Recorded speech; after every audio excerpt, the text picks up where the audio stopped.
Good day, folks. Today we have the pleasure of having with us Ms. Christina Bobb, attorney, investigative reporter, former Marine, and former television host and correspondent with One American News Network. Since the 2020 election, Ms. Bobb has been reporting almost exclusively on election integrity.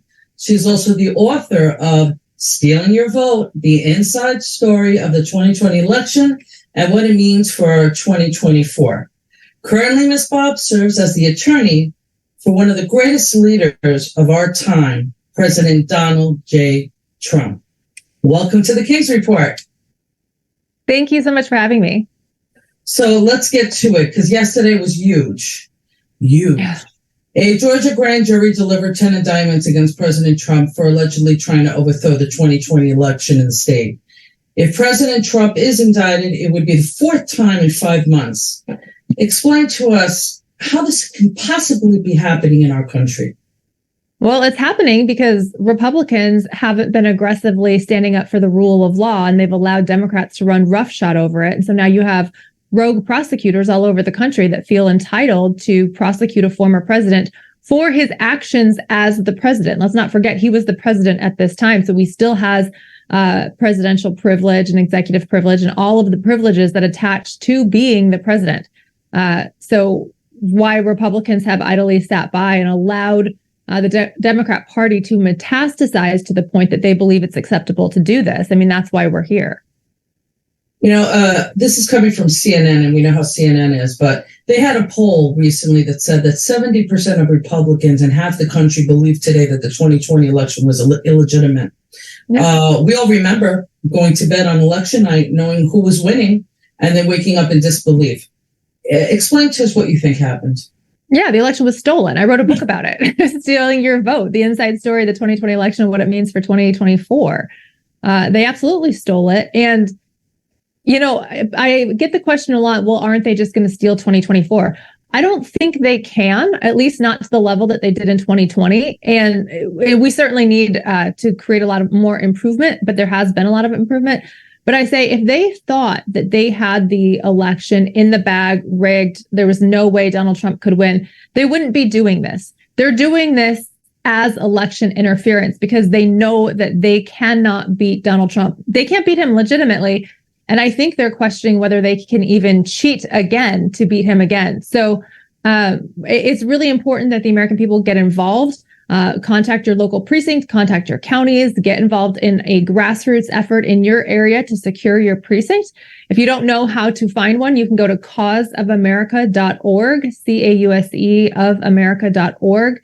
And that's just a network of groups across the country that are working on this issue.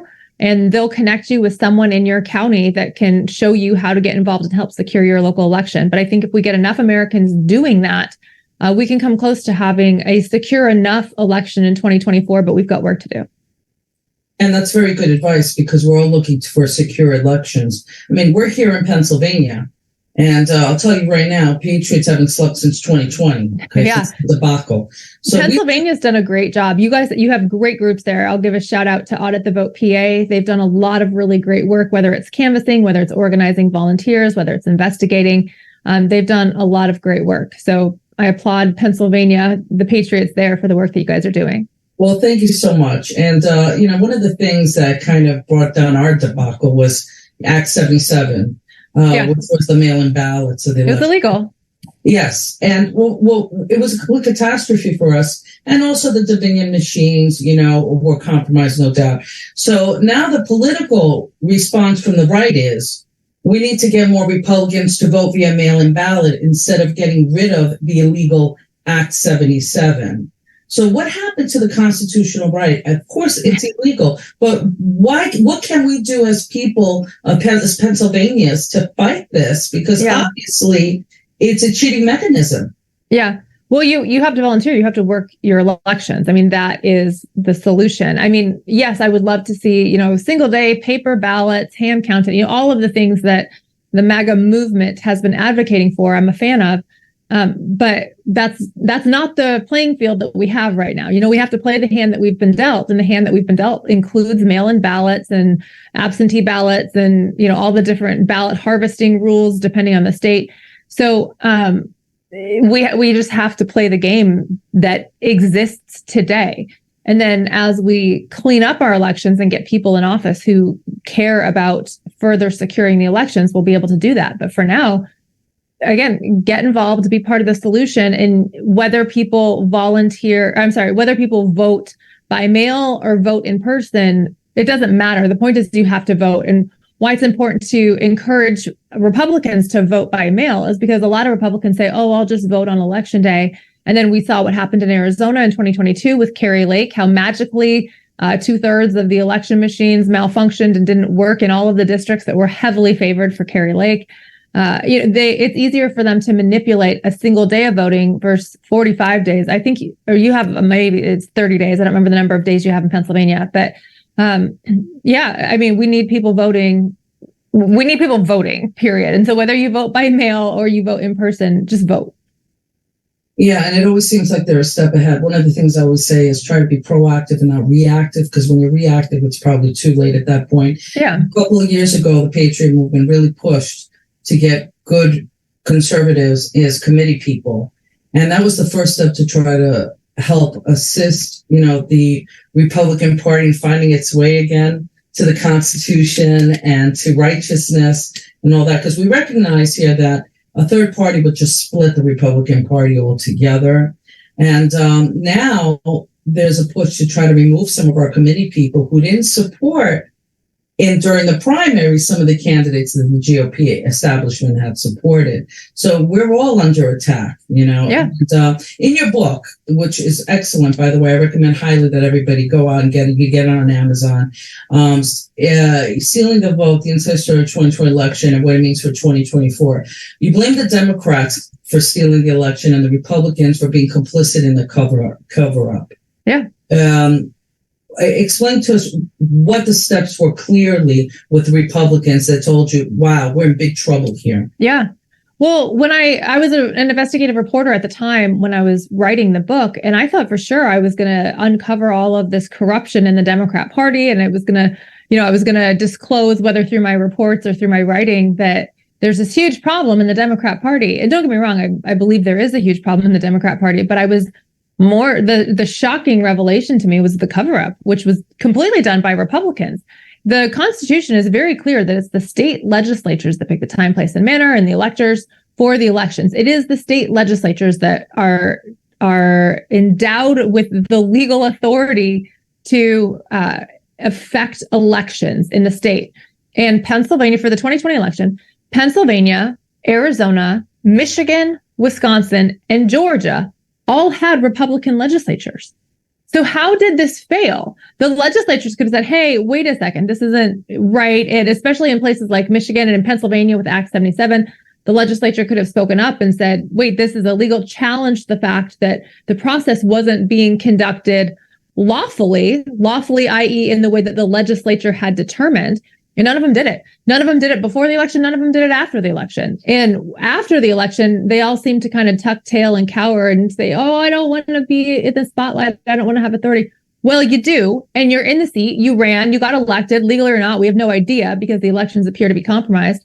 But do your job. And they all seem to be scared, quite frankly, scared or corrupt themselves. It's hard to tell. I think what we're seeing right now is that the division in this country is not between Republicans and Democrats. It's between the political elite who believe they have a right to control the nation and control our lives versus every other American citizen who just wants to live freely. I mean, you even look at the Democrat Party, the most popular candidate, what I perceive to be the most popular candidate, RFK Jr., who would run circles around Joe Biden if they actually had to campaign against each other. I would be fine if he won the Democrat nomination. He seems like a good American. I don't agree with all of his policies, but I believe that he believes his policies will help this nation. I don't think Joe Biden's policies will help this nation. So the question is, who actually wants to protect and preserve American integrity and who wants to tear us down? That's where we're at. Absolutely. And, you had someone who supposedly got more votes in history, right, who get 6 people in a circle. Okay. During COVID, when we know with President Trump, we had stadiums. Oh, if you would have seen here in Pennsylvania. Hundreds of thousands. Yeah. Hundreds. It was just it was a spiritual awakening. It was a way of giving hope to constitutionalists and their families. And, we started seeing it slip away. And that's why we support our great president. And, they wouldn't be going that hard after him if he wasn't fighting the system. That's right. So we here in Pennsylvania, we know a lot of people who witnessed the fraud and went to court. So, for example, out of Philadelphia, we have our good friend Darrell Brooks, who actually also wrote a book, 27 Days. And, he was there reporting. They thought he was a Democrat because he was this big African-American gentleman. And all of a sudden, when they found out he wasn't, they had to put him 25 feet away from being able to see that. Anyway, he wrote a whole book about that. But we know tons of people who witnessed the most humongous fraud, and no court wanted to see the proof. So when you hear the left say, "Oh, there was no proof, there was no court, there was no nothing," well, that's because no court was willing to look and examine the evidence. So let's be very clear on that. So we have a problem in our judiciary systems here, and that has to change. We need to get good folks in. And to be honest with you, we're very disappointed right now in Pennsylvania because who they supported for the Supreme Court and for the Commonwealth Court are people who don't even have court experience. So they're handing it over to the Democrats, in our opinion. So this is the shenanigans that are going on right now in our swing states because they know that we want justice. So, I go onto the U.S. government website. We do our own research. Say, what can we do as patriots to defend the vote? Listen, we're there at the election day. We're volunteering. We're poll workers. We're watching like Hawkeye the last couple elections and the primaries. So on there it states, if you suspect voter fraud, report it to your state or territorial election office in your local FBI office, or local U.S. Attorney's Office, or the Public Integrity Section of the Department of Justice Criminal Division. Being an active member of the Coalition for Election Integrity here in Pennsylvania, we know people who followed these steps and were shut down. So we lost most of the 2020 lawsuits, but there's one in Delaware County that's still alive with plaintiffs Greg Senstrom and Leah Hoops, who have represented themselves in court because guess what, Christina? No attorneys would take their case. Yeah. So what advice would you give to citizens who know they want to defend the election process, but their lives are going to go through hell when they report these things? What kind of hope can we give them? Well, I think just do the right thing. Do what you know is right for you. And at the very least, just get involved and be a part of the process. Like I said, you can go to Cause of America. You can work with your organization, work with Audit the Vote PA. Pennsylvania has several great grassroots efforts underway. I think Doug Mastriano has a group called Walk as Free People or something along those lines. There's several really good groups out there that are working really hard to clean up the election. So just get involved there. And, if you want to become vocal, obviously I'm a big fan of being vocal and voicing what you see and what you hear. But how public people want to be with the information that they have is a personal choice, and, be as public as you want and private as you want. But I would encourage everyone to use your voice, at least in your circle of influence, whatever that may be, whether it's just your family, whether you have a larger group, whether you have a podcast like this one, whatever it is, use your voice to the extent you're comfortable using it. But we have to stand up for our rights right now. We have to stand up for free and fair elections. And it comes down to Americans getting involved. And you're 100% right. And you brought up Mastriano, Colonel Mastriano, who many of us supported, but the establishment GOP did not support. Mm-hmm. And that just tells you the state of affairs with the Republican Party. And I guess the advice would also be get involved with your party, try to move up the ranks, and have some kind of say-so if we're going to have good people get through primaries and try to rustle up a win. Anyway, thank you, Ms. Bobb, for defending our great president. Why do so many of us support Donald J. Trump? Because we know that he's the only thing standing between the government and us. He fights for our freedoms, and we need him more than ever. Please send him our regards. We pray for him every day as patriots and as conservatives and Christians, and we know that he'll get through this because he is innocent and all he's been doing is the right thing. We had one of the best presidencies. This country was thriving on so many different ways. And the elites didn't expect that. But the people saw it and they lived it. Yep. Thank you so much. Good luck with everything. We'll be Thank you so much. watching.